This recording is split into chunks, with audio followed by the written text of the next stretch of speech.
Greetings, greetings, greetings, everyone. Greetings. I am excited tonight. I'm always excited. I am always excited. You have tuned in to Transcending Horizons broadcast. My name is Dr. Tylisha Johnson. I am the CEO and Chief Strategist of Transcending Horizons Enterprises, where we develop and deliver customized winning strategies to help you optimize your potential, package your power for profitability, and soar beyond the limits in both business as well as your life. And guess what? We are in season number 6. Wow, season number 6 of Transcending Horizons broadcast. And I established this broadcast to be able to interview people and to get on here and talk myself, but to mainly interview people to bring us strategies. I'm not the only strategist in the world, right? In a strategy, when we talk about it, it is really a how-to. It is really a clever how-to plan, right?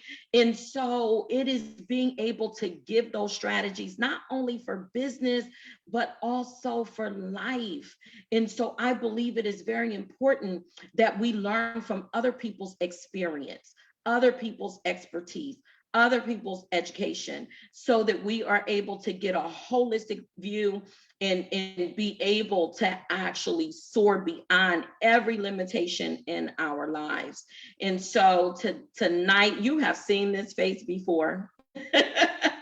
You have seen Courtney Lee Smith before here, interviewed on Transcending Horizons broadcast, but she has an extra special package with her in the likeness of her husband, Fulton Smith. And so I am so super excited to have this dynamic duo on tonight. And we are talking about grief strategies for the holidays. Listen, Thanksgiving is right around the corner. We have Christmas, we have the New Year. And I can tell you that these are times, especially in my early days of walking through grief, that this was the most heaviest time. Even after I lost my grandmothers, both of my all of my grandmothers are gone, but it's like, that's who cooked the meals. I mean, come on now. I mean, all the way up until they were gone. Okay, but it wasn't just about the meals, but it was just about them being around, and so it's something about grandparents, and those of you that know me, that know my story, that I lost my son back in 2011. He had leukemia, and so he passed away May 18th of 2011. He was 11 years old, going on 12. I was blessed to have him for almost 12 years in my life. And so I am blessed to have a 27-year-old daughter. But I can tell you, I miss him every day. I miss him every single day. But, especially around the holidays, tend to get really melancholy. And really start thinking about, the people that have gone on. And so this is important. This is an important topic. And so I am going to go ahead and turn it over to Fulton and Courtney, just to tell us a little bit about themselves. And then I want us to go ahead and get right into the topic tonight. Well, I'm going to give the brevity of us. This is us. We represent love after losing both our spouses, same year, same month. But then we also represent what is beyond loss. Beyond loss, people think is only death, but it's, a career loss, it's health loss, just losing the dreams that we had for ourselves in a very specific box.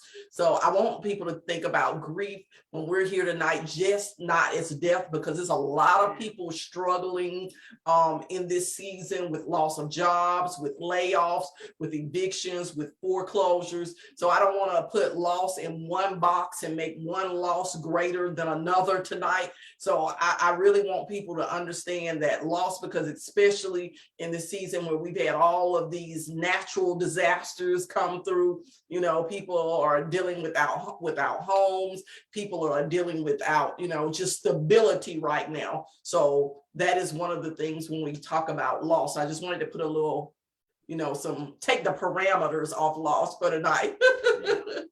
Broaden it up a little bit. Amen. Well, I praise God that, that you did make that distinction, because all of those things are hard. All of those things are difficult, and all of those things are important that we address. And so let's go ahead and get started. Let's get right into our topic. All right, grief strategies. And I'm going to tell you all how we came out about that. I believe strategies, just as you do, Dr. Talisha, are very important, because that helps us create a formula to begin and an action plan to implement things.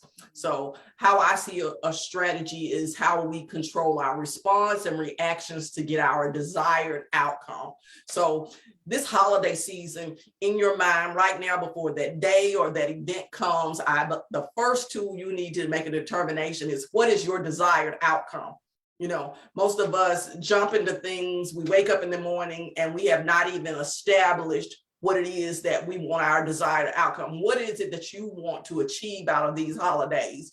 And I'm gonna be like Old Navy today and say all the days. Yes. All the days. What is your desired outcome out of all the days? I love that Old Navy commercial that says all the days, because we forget about, anniversaries, birthdays, just all of those special days that people have experienced and struggled with before they get to today. Mm-hmm. So I love the all the days. So all the days as we celebrate on this journey, what is your desired outcome? Is it joy? Is it happiness? Is it peace? Do you want to just step back for a moment and, be in a cocoon, because there are people, they make a conscious decision. That's how they plan their holiday. That's because that's what they wanted to be. They wanted to be a memorial for their loved one. They wanted to be, the candlelight ceremony, so you be careful if that's what you planned and that's what you end up getting. So your desired outcome is what you're determining. So, it's okay to have the memories, but you don't necessarily have to have a memorial. You don't have to set up a room, that you never change, because that person would have grown, that person would have matured. So don't allow yourself to capture that person and be stuck in that place. So that desired outcome. Come on, babe. I know you got something with that.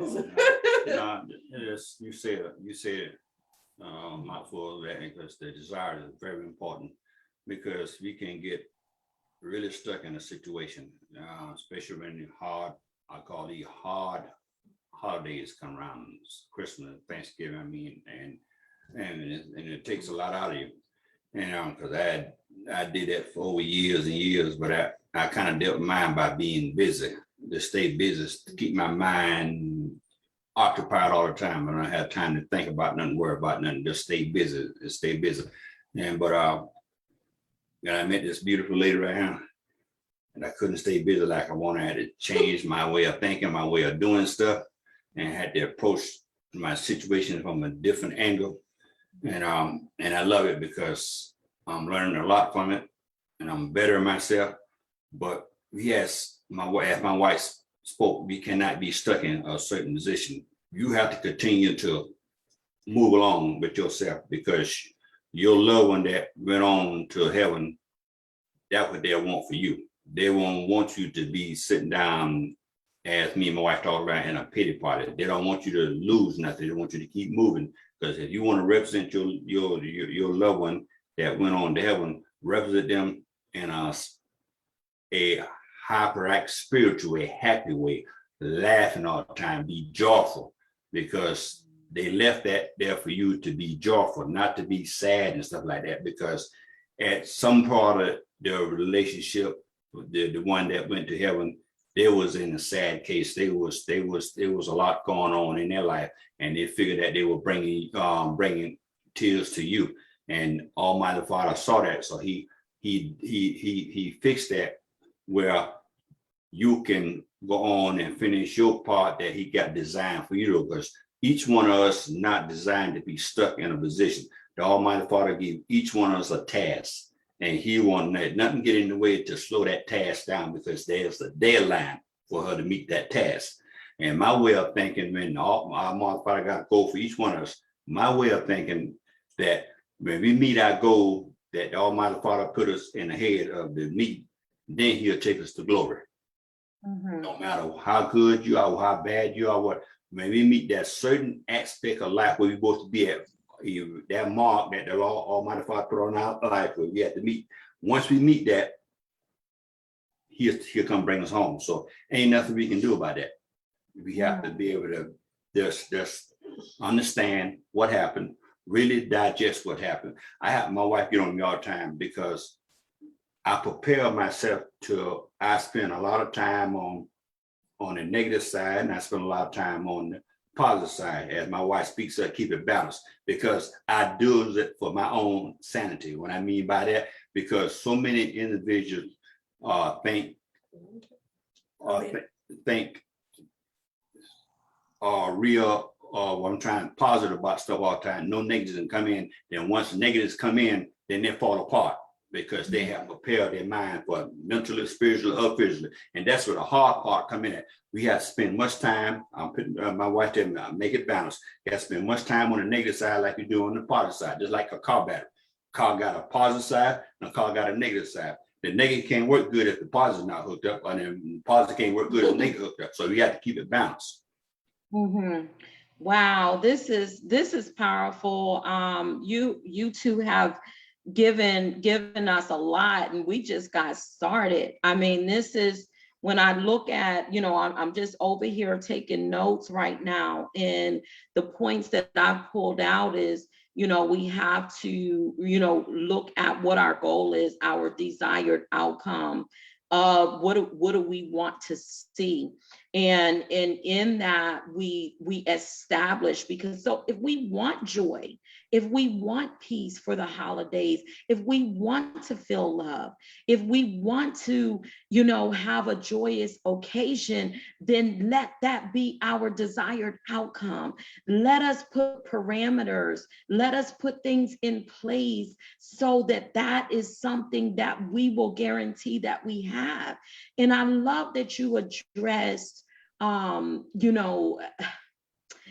seen people leave the chair empty at the table. It wouldn't let anybody sit in, that particular chair, or, a chair in the living room, or whatever it is. I've seen people set up the room and not use that room anymore for any other purposes in their home. I've seen a lot. And actually, our first few years, we actually lit a candle. We had a candle lighting ceremony during our holidays, during the dinners. And then, after a while, we just let it go.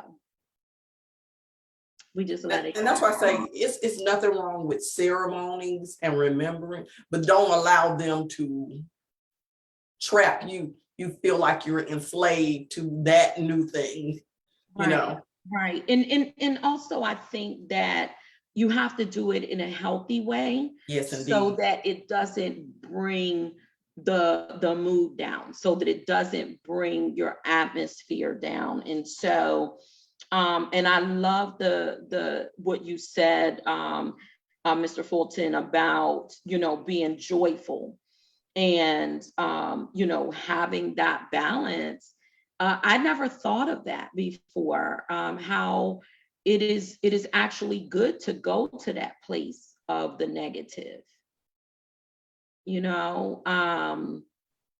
that if we don't visit, and if we don't have a good healthy relationship with visiting those places that make us feel uncomfortable, and that are those painful places that maybe we haven't worked through, or haven't really come to a place of peace, and then we just try to stay over here in the positive and the joy and thank you, Jesus, and all of these things, and we don't have that balance. When we do have that thought, it can send us plummeting, and it could possibly send us to a space where we don't have an opportunity to return. Absolutely. And so, thank you for that. So I'd like to move on to the next point, because listen, this is good, and we want to squeeze as much out of y'all as possible. Well, the good thing is we will be talking about this, these holiday tools, several times, and definitely there when we meet you in Tampa, we'll be having this conversation again about the holidays, about the joy and the happiness and the peace. And the next thing was actually you brought it up in your conversation when we were talking about desired outcome. And then when I think about the holidays, what we think about is the dishes that we have. Don't make nothing that you don't want to eat yourself. And I mean, that's very, and I mean, you laugh at that. And we only think about that as the dishes that are on the table. But we bring a lot of negativity. We bring a lot of nastiness. We bring a lot of bitterness. We bring a lot of victimization. And if that's the only dish that you can serve this holiday, don't go around other people. It's still time for God to work on you. So, because what will happen is you end up disconnecting from other people because they don't want to eat the dishes that you serving. And that is a lesson that we have to learn, because we think everybody else knows what we're going through. Everybody else know how we feel. And in our mind, what we say is the first time somebody say something to me or ask me about so and so and so, I'm gonna go off. So if you already know you are a short fuse, you on edge, and you emotional, this holiday create the tradition of you, yourself, and God. Yes. And then let him serve you this holiday, so you're not serving people dishes that you don't want to eat yourself, because you're going to get it back. Whatever you bring to the holiday party, somebody is going to be willing to feed you that same dish back. And you're going to be offended, you're going to be hurt, and you didn't just destroy your peace, your happiness, and your joy. You've created a whole atmosphere. And the thing with that is that one holiday, you have been labeled as a person and have been cut off everybody's invitation list now for now in the future, because you did not understand what you were cooking up. You were cooking up some anger, you were cooking up some nastiness, some bitterness. And a lot of us, we've all been in that place when we needed to know how to stay at home, not eat our kitchen, not let anybody else in our kitchen, and definitely not set the table for anybody else in that space. Good point. That is so good. That is so good. I have to like just jump in here just for a second, because I know Mr. Fulton is like right on it. I know he's ready to jump right on that point. But listen, when I think about that, isn't that a principle for life? I'm not even just talking about, I know we're talking about holidays here, but I just want people to, that's a 365-day rule. And I put that on everything. What they say on God. I'm telling you. Oh my gosh, we need to utilize that strategy every day. If you know that you are, I call it, a stinky attitude. If you know when you funky, right? I'm not talking about, I might be talking about your pits, your armpits, and you smell them. But I'm just saying, you know, when your whole aura is stinky. And it might not be anything that you could do about it that day. You might need to sit in your funk. And it's okay, but leave other people alone. Yes. I think who is it that she was just famous, and she still is, Tabitha Brown, and she says that, and now if you can't have a good day, don't you go ruining anyone else's. She says that at the end of all of her videos, and that's how we have to think about that. You know, don't ruin anyone else's day if you know that you're not having a good one. Oh, that's awesome. Okay, Mr. Fulton, we're ready. We're ready. Absolutely. But to piggyback off my wife, you were saying, don't be a spoiler. Mm-hmm. And when she said that go back to what me and my wife studied on, the emotional part behind actions. And I love to study on the emotional part behind action. I try to teach myself this, pay less attention to the action and pay more attention to the emotion. And on the emotion side of this, reason why this person is going to be poisoned on that day, don't want to be around nobody, mess everybody. What this person have went through in life, nobody knows. For him or her to be like that. And another part is I'd say that individual haven't been rehabilitated properly. What I mean by that, not being rehabilitated properly, they probably went to counseling because somebody asked them to go or somebody forced them to go. They didn't go on their own free will. So they really didn't open up to the person that they were going to. Either they went to satisfy another person just to get in the good side of those, and all that is dangerous because you are not accomplished nothing, because you're not, when you're a person go to get counseling or rehabilitation, whatever you want to tag, you want to put on, they have to go in with the attitude like they're going to talk to their lawyer. Mm-hmm. They have to put everything on the table for the lawyer to be able to represent you. The lawyer cannot represent you if you're holding something back, because when you get ready to go in front of the court, and now DA gonna know everything.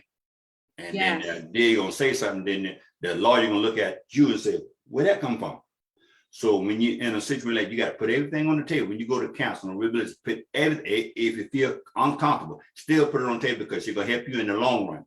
But I bring this because they rehabilitate a lot. They deal with their sorrows a lot better than we do. Mm-hmm. We deal with our sorrows and call itself in a man way, which is not a man way, but we deal with it, keep it to ourselves. Go and get you a bottle of wine or something, go smoke or something, or go out and just party all the time, or stay busy all the time. You think that's dealing with it. No, that's not dealing with it, because I dealt with that all my life. That's not dealing with it. What you need to do, you need to get with someone, someone that really mean good, mentally, physically, and spiritually. Forget the financial part. But them three things that Scott you talking about, and it's somebody to really understand what you're going through. Nobody understand everything, but somebody get kind of close to you to understand really what you're going through and really talk to you. Keep it real. Keep it real. Don't hold nothing back. I don't care if you're your friend, your buddy, or whatever it is. Don't hold back, because that not do this individual any good, because that's why this person is sour, because somebody feeling sorry for him in the same pity mode. This other person don't want to hurt their feelings. Nah, put it all on the table. Pull this out of them, because the only way you're gonna be stronger, you got to push some weight. You can't be getting strong by pushing 10 pounds of weight, and you've been pushing 10 pounds of weight for 5 years. You ain't developed nothing. Somebody got to really put 100 pounds of weight on you, keep pushing down on you, and to push all that anger out of you, push all that strength out of you, and push all that stuff, make you a lot more stronger. Then when you do decide to come to the public, then you won't be feeling so bitter. Wow. So Courtney, well, how come you didn't warn me about your husband? I didn't put a warning label on. But you laughing. I'm not laughing here. I'm telling you, he about to have his own. I'm gonna do a special show, a special Fulton Smith show. We gonna set you on the side. Oh yeah, he got a lot to say. Just for one. I mean, because we, me and you, we already established you and we can go for 2-3 hours. But I just feel like I just want to have a Fulton Smith wisdom talk. That's what we gonna call it. Oh yeah, it'll be a great one. We just gonna let him rock out for a whole hour. I'm telling you, Transcendent Horizons broadcast is gonna have a wisdom talk, okay, by Fulton Smith. I ain't even making no interview. You just gonna be on here rocking out, okay? I mean, seriously. I mean, he went on. He started with emotions behind actions, and I forgot I was over here taking notes. I'm gonna have to go back and watch the replay to get the notes that I was supposed to be getting the first time. Listen, I'm gonna help you. I'm gonna put it in one simple sentence to help you with that. What he's basically saying is we miss out on strengthening our emotions. No, I heard him. Okay, it's pushing. And that's what I'm saying. People don't address their emotions. We allow people to just do whatever they want to do, and we excuse it from either their childhood or their behaviors. Yes. And actually, that I could probably say that's how we end up getting together, because his brother got tired of him talking to him. Uh-huh. And that's how men do. I don't want to hear about your woes. I don't want to hear about your problems. You bringing me down. Let me find you somebody else, because I want to talk about the football games with you. I want to talk about your day, but I don't want to talk about it's too heavy. Part of your because day. It's too heavy. They want to disconnect from that emotion. Yeah. And so I totally respect that. And it's not even about coming down on men, but I love it. I respect it from a male point of view, in the fact that you can admit it for the brothers.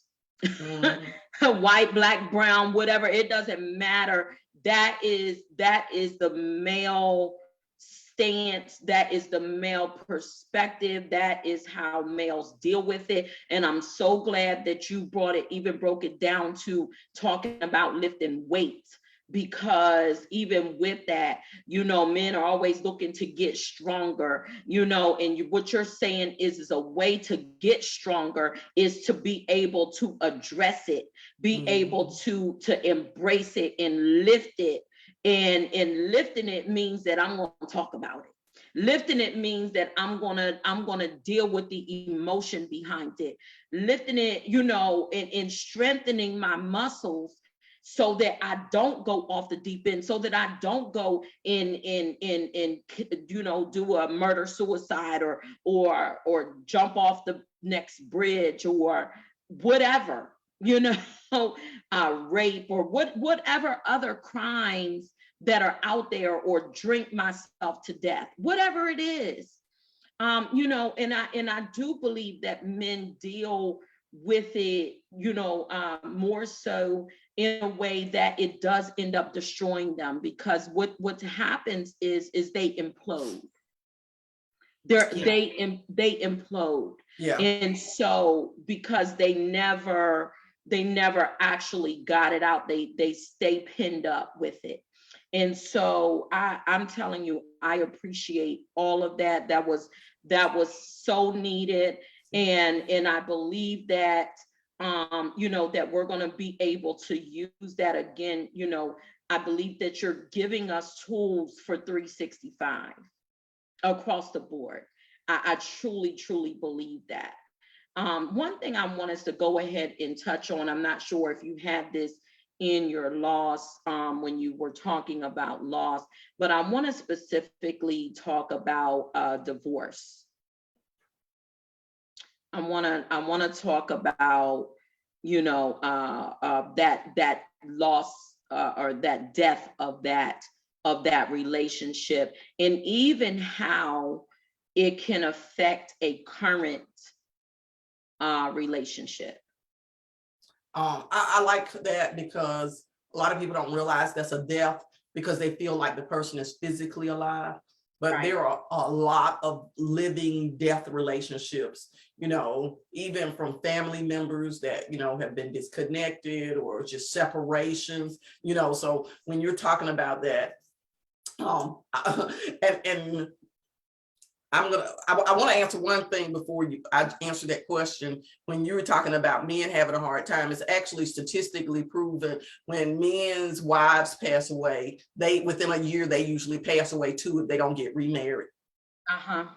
Yes. Because they don't have anybody to share that emotional conversation, and they don't have anybody to release that information with. So they have to connect, if not with a actual spouse, they have to find somebody that they can have that conversation with to separate themselves from that being one, because that really was what was protecting them in life. So I just wanted to put that out there, because that's a true statistic. So we really need to work on our men. Our men are dying right around us.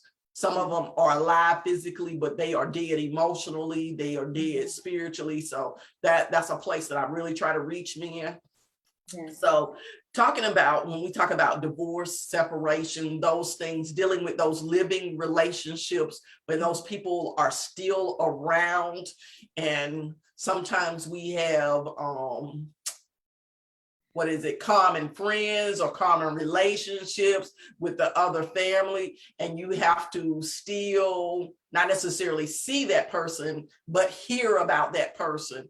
So the greatest tool in that place to be is not to have expectations of that other person. So that limits you from ever having to experiencing that continuous hurt from them. Do not ever have expectations of that person.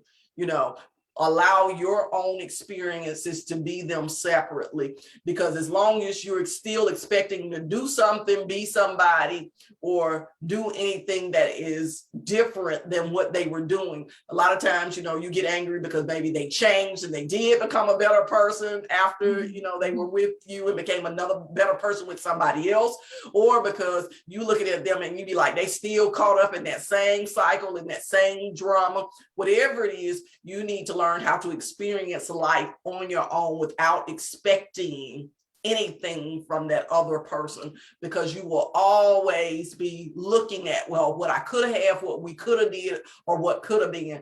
And that's the greatest tool, is to live in now of what is, not even of what will be, but what is. So the what is where we are. And this is a kind of a 365 on all the days. That's why I kind of said I love the old Navy talking all the days. All the days. All the days. Because if we have a 365 attitude, we can live like my husband says, where we live in that balance. And that way, holidays like Christmas, Thanksgiving, those days won't catch us off guard, because we have been implementing these tools all the days. Add to my wife what she's saying, that's how we built our relationship. Because I was married for 32 years when my wife passed. And I was immune to one relationship, to one way of thinking, how I do stuff, emotional, spiritually, and physically. And when my wife left, I was falling apart, because I was walking down on the side of my house and I said, Lord, you done took my wife away. Now I'm finna do this. I'm finna start doing this in my life. I was out there talking to the Lord. I said, I'm gonna start doing this. I'm gonna start doing that. And some kind of way the Lord said, no, you're not gonna do this. You're not gonna do this. So I'm gonna send another angel to take care of you. And this was my angel. And because I mean, she kept me from falling to the wayside. And what's happening, and what's happening is we as individuals, as walking dead relationship, and that touch home, that touched my heart. We are alive when we start dating. We are alive when we, as my grandma said, we are alive when we start courting. We are alive when we start going on honeymoons. We are alive when we plan our wedding plans. But some way down the line, we fell apart. What I mean by that, we fell apart, because the reason why we fall apart, because we, as my wife said, we would look for expectation from another individual. And that's what I love about me and my wife relationship, because when I first met her, before we said our vows, the first thing came around my mind, I take this to my graveyard, that baby, this is a new life for me. This is a new situation for me. I got to learn how to adapt. It's gonna be hard for me, but please be patient with me. I told them exact words because if you want to progress, you got to change with the season. You got to change with the season. And ain't no thinking about it. I might do it. No, if you want to be successful in your relationship, you got to change with the season. Some seasons are going to be good, and some seasons are going to be bad, and some seasons are going to be terrible. But as soon as you graduate from them stages, then your relationship with yourself first be established. Then your relationship with your wife be established. Then you're all right. A lot of folks start falling dead in their own self out of relationship because they don't understand themselves. They're frustrated with themselves, and then they cheat life by bringing another individual in their life. When their life is not together, they frustrate their life. Then the person that they marry or dating, their life is frustrated. So we need to first work on ourselves first, and understanding ourselves and really understanding what life is all about before we bring somebody else in. Then our relationship won't be walking dead. Ooh, the walking dead. Oh my God. And that's the thing, you know, I think that it's really about us practice being present. And the reason why I really, you know, brought this up, not because of course I'm not struggling with it no more, but I know some people that, you know, that are in what it is, I believe, is that it's about having expectations of that person that you're with. You know, this new person, this new, it's an opportunity for something new. Let them show up as who they are and celebrate that. Don't have expectations of, and that can even work if your spouse passed away, like in both of your cases. You know, you can't expect your ex-wife, or excuse me, your you know, your wife or your husband that passed, you can't expect that from one another. You have to know that this is a new person, this is a new relationship, this is, all things are new, and allowing them to show up as who they are and giving them a clean slate, you know, so that you don't have these, you know, unreasonable expectations because they don't know how to be that person. Right? All they can be is themselves. And so, like you said, it's like, you know, being able, you know, you're frustrating yourself, you're frustrating the people around you. I do want to hit on, you know, being present. And so practicing being present. Now, that was something that I would say I was probably maybe 3 years in, after my son passed away, that I realized, you know, I was just going through the motions. I just continued to go through the motions of life, but I wasn't living. I was just existing. So I was in a place of indifference, you know, but I was functioning at a very high level because I was used to being functioning at a high level. And like Mr. Fulton said, you know, it's like, stay busy. You know, so I was working all the time, you know, and so, but I wasn't experiencing life. And so then, you know, I worked with someone, she's a Christian counselor, and she taught me some tools about practicing being present in living in the moment. And so she gave me an exercise, and that exercise was to actually walk through the park and chew gum or eat ice cream and just listen to the birds and look at everything around you. And then she said, at the end of your walk, she said, I want you to write down everything you experience. She said, I want you to write down how cool the ice cream was, how sweet it tasted, what kind of birds you saw, you know, the color of the leaves on the tree, how many people did you see? Did you see anybody riding a bike? You know, write down everything that you noticed. Because I could be driving home, I could be doing anything. I was going to work, I was doing whatever I was doing, but I wasn't even realizing that I wasn't actually engaged in the process. I could be having a full-blown conversation, teaching a whole classroom full of kids every day, okay, and not be engaged in the process completely. And so being present and feeling and experiencing life. So I really like that what you talked about with that, and changing with the season. That's about being adaptable. You know, I like that. Yes, adapting and adjusting. Because Yeah. we're supposed to be changing. We're supposed to be transforming. We're supposed to be evolving. New Right? creatures every day. Because God is the only one. He said, I change not. So it is the one who doesn't change that changes us. And so we have to submit to that. We got to submit to that. Yeah, when you were saying that, it actually made me think about, I'm gonna just be transparent. I love food. So if y'all hear me talking about serving, cooking, all that good stuff, I love food.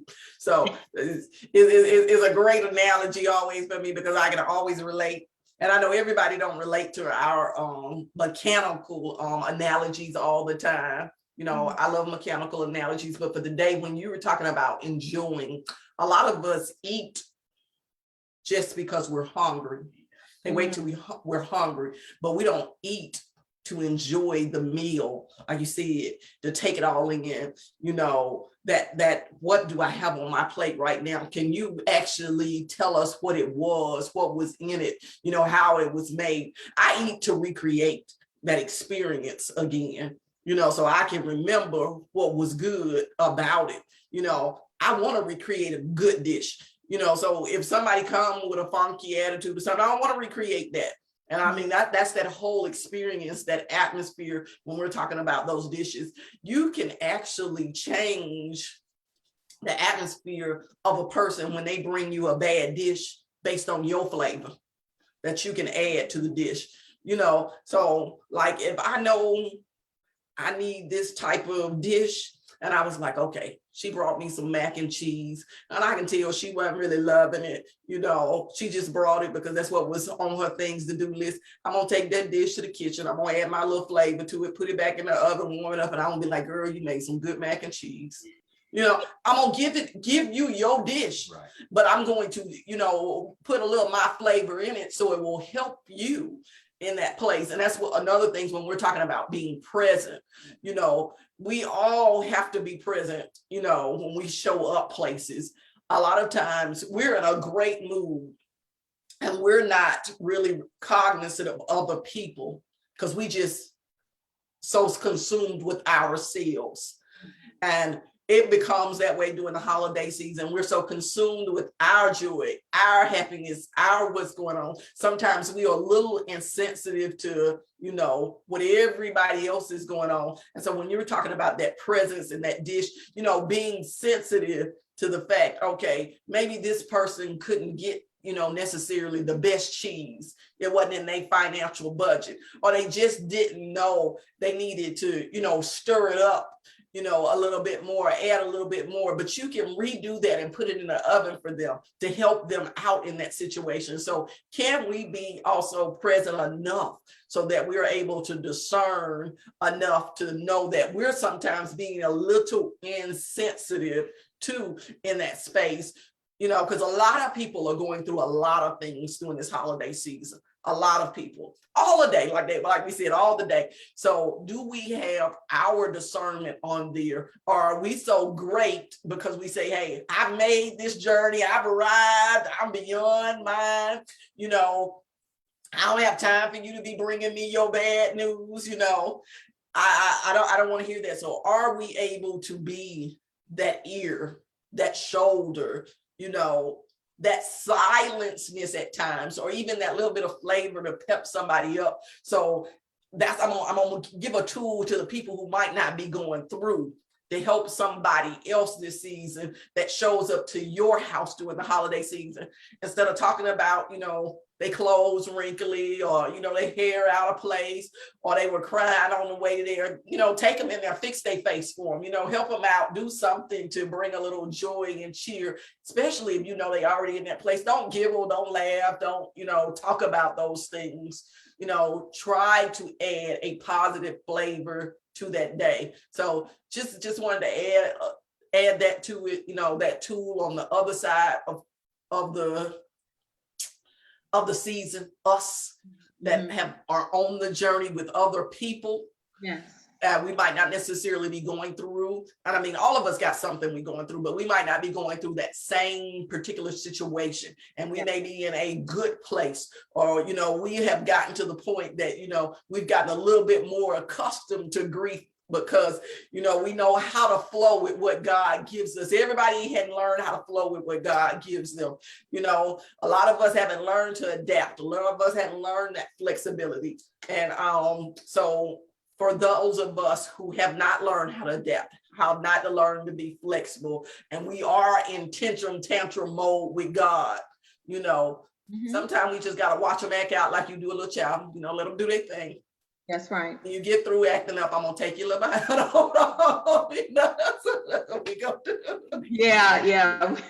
Yeah, we're gonna have a come to Jesus after that. Absolutely. That's right. We're gonna have a little come to Jesus meeting.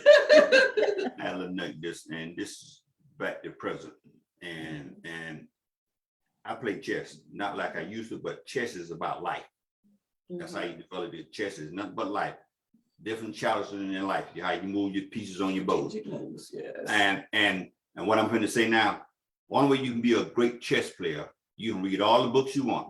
The way to be a great chess player is to play yourself. Play yourself hard. Put yourself in a difficult position, hardest position that you want to be. And that's how you be a great chess player. That's how I learned how to play chess. I had somebody teach me. I read all kinds of books, but I learned when I started learning how to play chess myself, against myself. Now, my other point inside this present is, me and my wife talks about this all the time. And a lot of folks don't talk about it because it's weird. This is about me, myself, and I.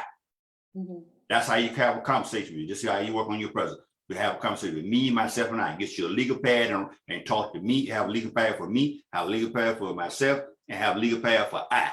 And y'all start having a conversation. You start writing stuff down. Then you'll work on yourself. You'll build your character up in yourself. When you start having, when the people start going to counselor, you can counsel yourself, but you have to learn how to communicate with me, myself, and I.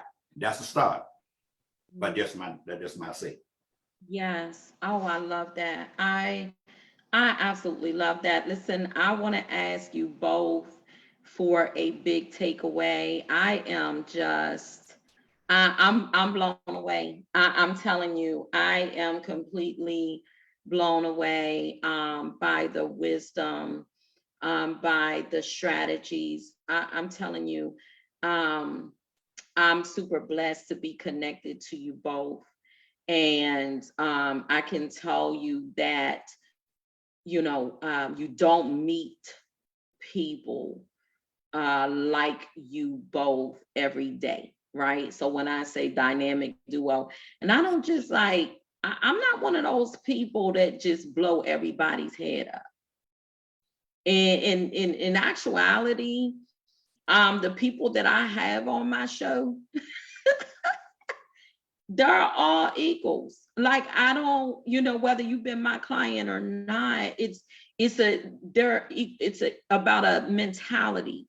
It's about a wisdom. It's about being seasoned. It's about having something to offer to the people.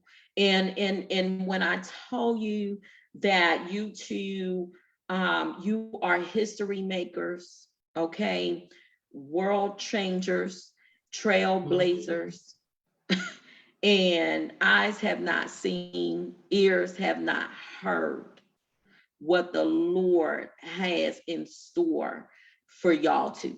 I mean, I'm talking about together and individually. Because I know, Mr. Fulton, you like to stay in the back, but I'm about to snatch you and pull you so far forward. I'm saying what I'm going to do, but I hope you're ready for God to do it.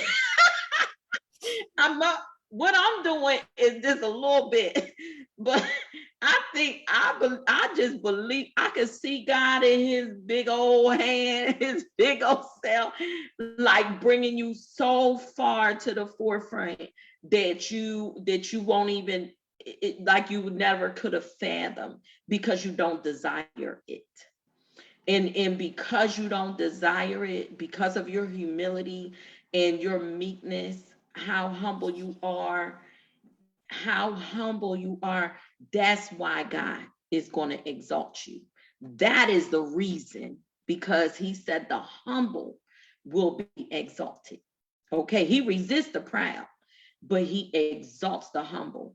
And it is for that. And you have a lot to offer. I just want to just speak that, because I know, honey, Miss Courtney, let me tell you something. And it's not even that she is, all like acting like she's all this such, and you're humble as well, but you already in the light.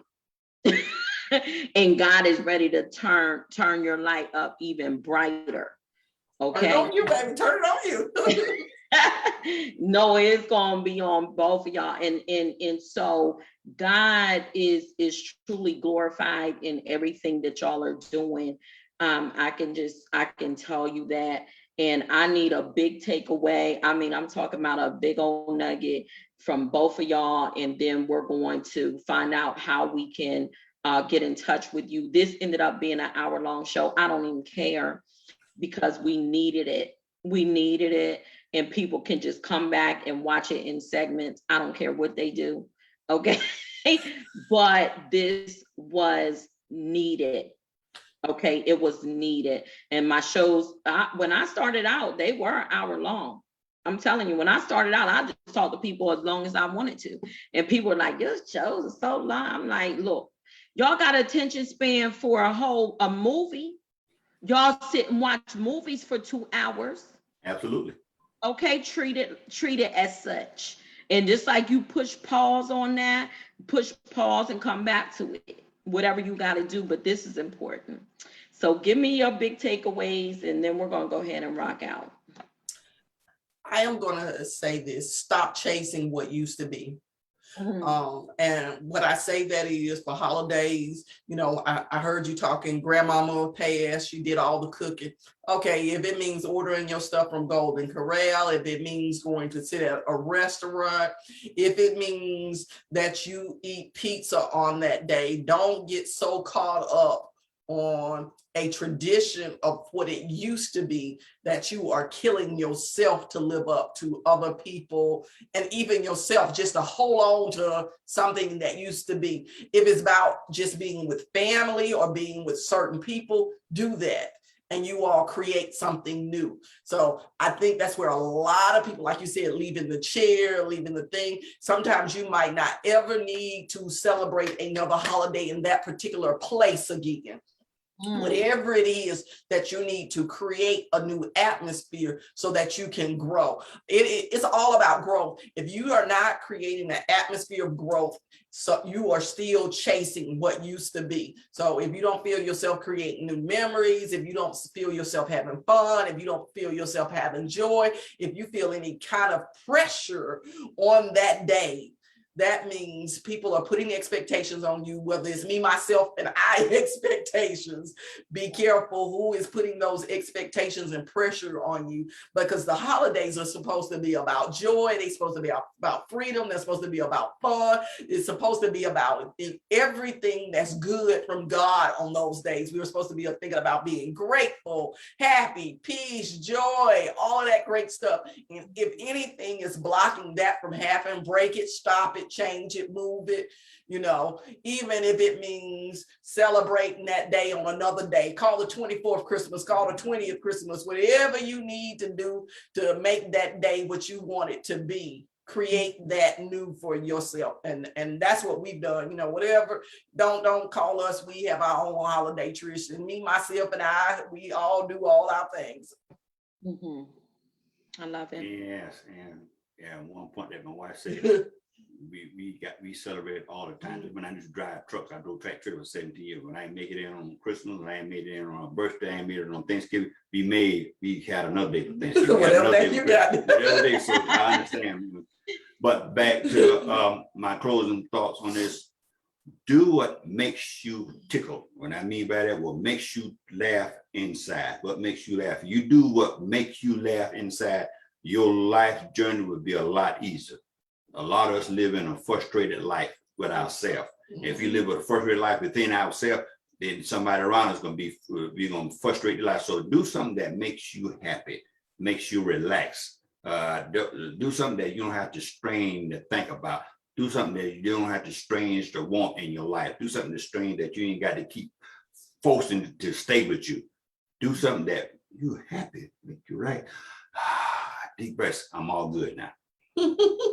Yes, that's so good. That is so good. And that's why I'm always at the beach. It's my happy place. Anybody that knows me, it's my happy place. That's my heaven on earth, my sanctuary on earth. And so my physical sanctuary, of course, my body is a temple, but that is my physical place. And so everybody can establish a physical place. They can, whatever that is, and go do that. Go be there. And that could be your closet in your bedroom. I don't know where your place is, but get one, right? And create that for yourself. It could be your car, wherever that is. I love that. And so stop chasing what was. And so that was the other big takeaway. So I want you to tell these people about this weekend. I can't wait to hug y'all.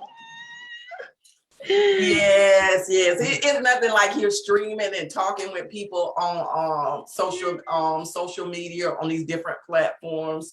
And I'm gonna be real transparent here, Dr. Talisha.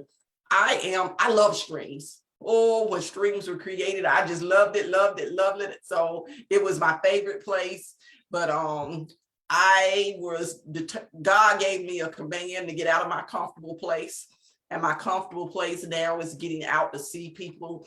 And I'm so glad for being obedient, because I have met some wonderful people like you. Wonderful people like you to be connected to. So coming to Tampa this weekend will almost be like coming home. We hadn't even been to Tampa that many times, but when we came there, you just made us feel like we had come home. So yes. We're coming to at this point, I feel like I got so many homes. I was like, we gotta buy a house here, we gotta get a house here, we gotta get a house there. But now we got a motor home, so that's gonna be our houses. So we are traveling RV motor home, making it our way to Tampa. So we will be there Saturday.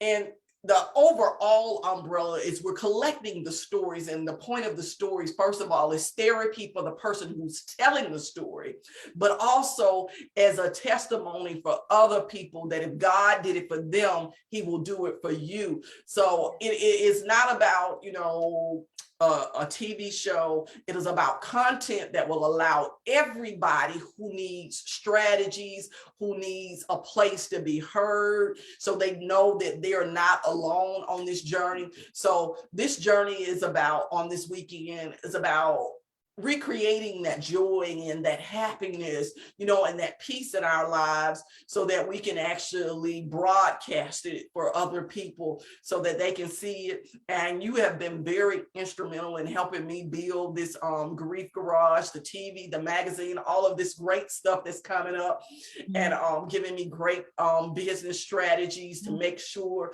that we're able to navigate around this country. But it's going to be some great things coming up. I'm looking forward to hearing your story on multiple platforms. Then some wonderful other people showing up in Tampa and Jacksonville. So, and I mean, I'm going to stick my feet in the sand. So y'all just realize this is not all work, but I am going to love on everybody that shows up. So if I do have a few spots left in Tampa and Jacksonville. So I do want you all to, and I might do a pop-up, you know, in my husband's hometown when we get there, because we're gonna do a little some pop-ups that's not on the where's tour his itinerary.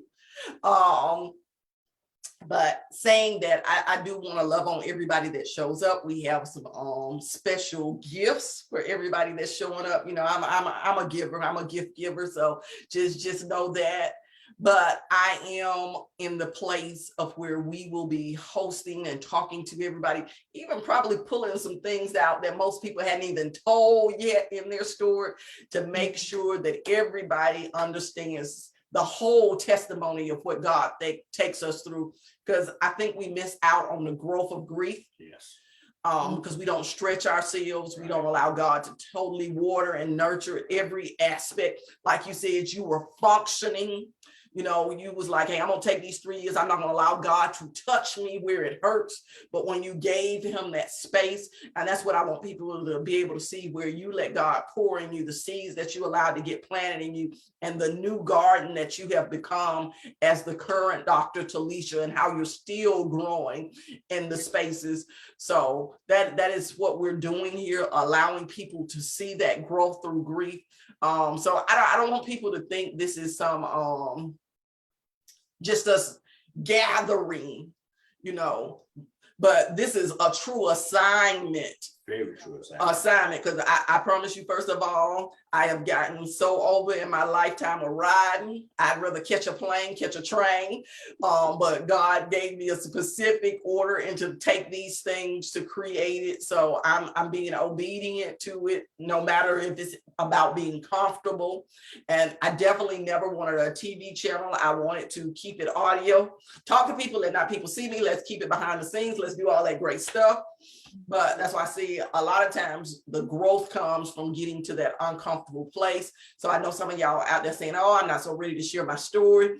If God is unctioning you to go sign up, join us at the Relationship Service Station. Sign up for this event to tell the stories, or sign up at least to get some more tools to help you navigate on your journey. So that's one piece of it going on this weekend. And then every Wednesday, tomorrow morning, this is like the perfect time. So for you all who are early risers, and you all like hearing what Mr. Fulton got to say, his little comedy and all of his wisdom that comes with it. Y'all know I get a little bit of real talk every day. So I am blessed in that package. But if you all want to wake up at 5:30 in the morning, pray Charlotte. And all you got to do is say into your Alexa or your Google Play. You don't have to live in Charlotte, because that's the first thing people ask, do we live in Charlotte? No, we are in hot Georgia right here. But if you say in your Amazon device or Google Play, you can say, praise Charlotte at 5:30 in the morning, and you will hear Mr. Fulton say, it is moving day.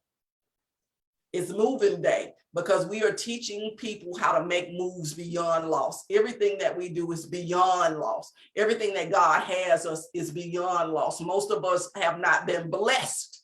Most of us now are not living in a place of abundance because we refuse to get beyond our loss. And I know that was a long journey to get there, but I just had to give a little bit. Well, listen, as long as they know that they can reach you at relationshipservicestation.com, as long as they know that they can go there and connect with you, as long as they know that they can go on all social media platforms and connect with you both, Courtney Lee Smith, also Fulton Smith, on all social media platforms. On your IG is at Master. Just look at Courtney Lee Smith and you'll find every platform we on together.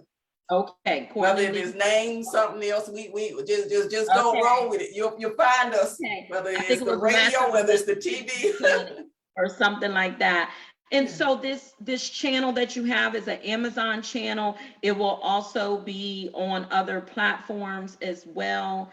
And so look out for the magazine, be on the lookout for the Amazon channel. So just stay on the lookout, okay? Because they have so many things that are coming soon. Please connect with them. They have programs as well as courses as well as a group coaching. So books, I mean, they have it all. So please connect with them at relationshipservicestation.com. And thank you so very much again to both of you, dynamic duo, the Smiths. I praise God for you. And thank you all for tuning in to Transcending Horizons broadcast. Again, I am Dr. Tylisha Johnson, CEO and Chief Strategist of Transcending Horizons Enterprises, where we develop and deliver customized winning strategies to help you optimize your potential, package your power for profitability, and soar beyond the limits in business as well as life.